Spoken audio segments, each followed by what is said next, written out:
রাত্রি আজকে ঈদুল আজহার দিনে কিন্তু আসলে আমাদের একটা আবহাওয়ার পূর্বাভাস ছিল যে আজকে বৃষ্টি হওয়ার কিন্তু একটা আশঙ্কা ছিল, কিন্তু আমরা দেখেছি যে সকাল থেকে আসলে ঈদের জামাত থেকে শুরু করে পশু কোরবানি সবকিছুই কিন্তু মোটামুটি সুশৃঙ্খলভাবেই হয়েছে। এবং কোরবানির পর থেকে যে পশুর চামড়া সংগ্রহ এবং সেই চামড়া পোস্তায় ট্রাক ভরে নিয়ে যাওয়ার যে বিষয়টি, সেটাও কিন্তু মোটামুটি আমরা দেখতে পাচ্ছি দুপুর থেকে সুশৃঙ্খলভাবেই হচ্ছে। এবার কিন্তু প্রত্যাশিত দাম না পাওয়ার একটা অভিযোগ রয়েছে মৌসুমী ব্যবসায়ী যারা রয়েছেন তাদের। এ নিয়ে আমাদের সঙ্গে পোস্তা থেকে যুক্ত হচ্ছেন আমাদের এক সহকর্মী জাবেদ আব্দুল্লাহ এবং সাভার ট্যানারি মোড়ে রয়েছেন আরিফ হোসেন। আমরা যুক্ত হচ্ছি তাদের সঙ্গে। প্রথমেই যেতে চাই, পোস্তায় রয়েছেন আমাদের সহকর্মী জাবেদ আব্দুল্লাহ, তার কাছে। জাবেদ, আপনার কাছে জানতে চাই এই মুহূর্তে আসলে কি পরিস্থিতি, পোস্তায় চামড়ার ট্রাক আসতে শুরু করেছে কিনা, কি দেখছেন আপনি?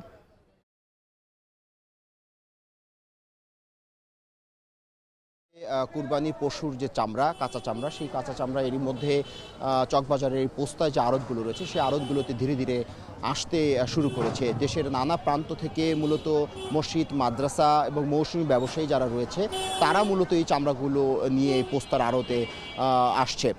এর পাশাপাশি একটু এভাবে বলা যায় যে এবার সরকার চামড়ার দর নির্ধারণ করেছিল ঢাকার বাহিরে 57 থেকে 62 টাকা এবং ঢাকার ভিতরে লবণযুক্ত চামড়ার দর নির্ধারণ করেছিল 62 থেকে 67 টাকা। সেই হিসেবে একটি চামড়া 20 ফুট যদি হয়ে থাকে সেই হিসেবে চামড়ার দর ধরা হয়েছিল 1200 টাকা। কিন্তু মূল যে বিপত্তি যেখানে বেঁধেছে সেটি হলো যে যারা এই মৌসুমী ব্যবসায়ী, যারা মসজিদ, মাদ্রাসা কর্তৃপক্ষ যারা চামড়া নিয়ে আসেন তারা বলছেন যে তারা ন্যায্য দামটি পাচ্ছেন না। এর বিপরীতে মিশ্র প্রতিক্রিয়া জানিয়ে আড়তদাররা বলছেন যে মূলত লবণযুক্ত চামড়ার যে দর সেটি মূলত মৌসুমী ব্যবসায়ীরা চাচ্ছেন, যেটি আসলে সম্ভব নয় এবং নানা কারণে চামড়া নষ্ট হয়ে যাওয়ার কারণে মূলত যে মূল্য সেই মূল্য মূলত আড়তদাররা দিতে পারছেন না, যে কারণে চামড়া এখানে বিক্রি হচ্ছে 400 থেকে 600 টাকার মধ্যে। এখন যেহেতু সন্ধ্যা হয়ে গেছে, আপনি নিশ্চয়ই দেখতে পাচ্ছেন যে ট্রাকে করে দেশের নানা প্রান্ত থেকে চামড়া নিয়ে আসা হচ্ছে। এই চামড়াগুলো মূলত এখন ট্রাক থেকে নামানো হচ্ছে, সেগুলো আড়তে নিয়ে যাওয়া হচ্ছে। এগুলোকে এরপর এর গায়ে লবণ দেওয়া হবে এবং অন্যান্য প্রক্রিয়াজাতকরণ শেষে এগুলোকে রপ্তানির জন্য উপযোগী করে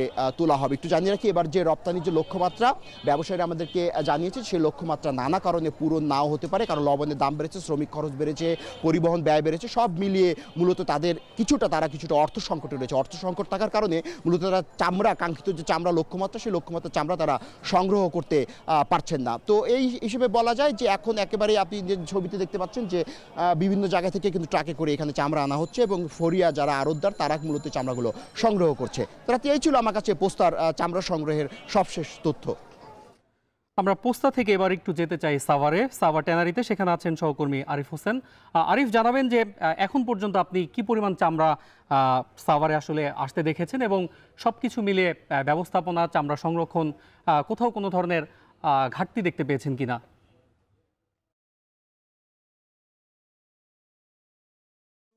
11টার পর থেকে কিন্তু এই যে সাভারের যে শিল্পনগরী রয়েছে, বিসিক শিল্পনগরী, সেখানে চামড়ার গাড়ি নিয়ে, ট্রাক নিয়ে যারা মৌসুমী ব্যবসায়ী রয়েছেন তারা থেকে শুরু করে বিভিন্ন এতিমখানার যারা লোকজন রয়েছেন তারা আসতে শুরু করছেন। তবে তাদের সাথে আমরা কথা বলেছিলাম, তারা বলছেন চামড়ার যেই যোগ্য দাম, অর্থাৎ সরকার নির্ধারিত যে রেট সেটি তারা পাচ্ছেন না। কোনো কোনো ক্ষেত্রে চামড়ার দাম 700 থেকে 800 টাকার মধ্যেই তাদের সীমাবদ্ধ করতে হচ্ছে এবং যারা এখানে চামড়া নিয়ে আসছেন এর বেশি কেউ দাম পাচ্ছেন এমনটা আমরা আসলে খুঁজে পাইনি। এছাড়া আমরা মালিকদের সাথে কথা বলছিলাম, তারা বলছেন আন্তর্জাতিক যেই বাজার সেই বাজারে কিন্তু বাংলাদেশ ব্যাপক দুর্বল হয়ে পড়েছে, কারণ পরিবেশের ছাড়পত্র না থাকায় 8টি প্রতিষ্ঠানের বাইরে চামড়ার যেই ট্যানারির মালিকরা রয়েছেন কেউই বিদেশে অর্থাৎ ইউরোপ, আমেরিকায় চামড়া রপ্তানি করতে পারছেন না। সুতরাং মূল যে সিন্ডিকেটটি রয়েছে সেই সিন্ডিকেটটি চায়না মার্কেট নির্ভর, অর্থাৎ চায়নার যারা রয়েছেন তারা কম দামে চামড়া কিনছেন এবং ওয়েট চামড়া যেই দামে 40 সেন্ট থেকে $1.5 পর্যন্ত যে রেটে চামড়া কিনছেন তা প্রক্রিয়াজাতকরণ করে চায়নায় পাঠানো পর্যন্ত সেই রেটে কোনোভাবেই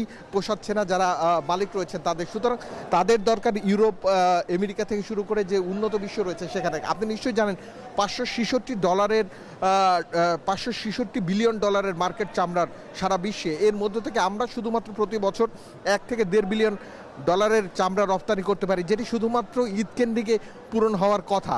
তবে সেই ধরনের পূরণ কিন্তু আমরা করতে পারছি না। আমরা এখানে যেই জিনিসটি দেখছি, যেই দামে চায়না চামড়া কিনে নিয়ে যাচ্ছে সেই দামে আমরা যদি দিয়ে থাকি অথবা চামড়া বিক্রি করে থাকি, সেক্ষেত্রে বাংলাদেশের যারা ব্যবসায়ী রয়েছেন অথবা যারা চামড়া বিক্রি করছেন সেক্ষেত্রে খুচরা মূল্য কিন্তু অনেক কম দামে পাওয়া যায়। কারণ 2015 সালে আপনি নিশ্চয়ই জানেন একটি চামড়ার দাম ছিল 2000 থেকে 2500 টাকা, অথবা কোনো কোনো ক্ষেত্রে 3000 টাকা, 3500 টাকাও দেওয়া যেত। কারণ সেই ক্ষেত্রে ইউরোপ আমেরিকায় চামড়া রপ্তানি হতো। এই ব্যত্যয় থেকে কীভাবে কাটিয়ে ওঠা যায়, অথবা সরকার কিভাবে এই ট্যানারি মালিকদের সাপোর্ট দিবেন সেই জন্য তারা বলছেন। এবং এছাড়া এখন পর্যন্ত আমরা দেখেছি প্রায় 400-র মতো ট্রাক এই চামড়া ট্যানারিতে চলে এসছে, এবং প্রথম দিনের যে লক্ষ্যমাত্রা সেটা 3 লাখ এখন পর্যন্ত এটা জানতে পেরেছি। এবং টোটাল এই মাসে ঈদকেন্দ্রিক এই সাভার শিল্পনগরীতে চামড়া চলে আসবে 15 থেকে 20 লাখ পর্যন্ত, এমনটা জানা যাচ্ছে।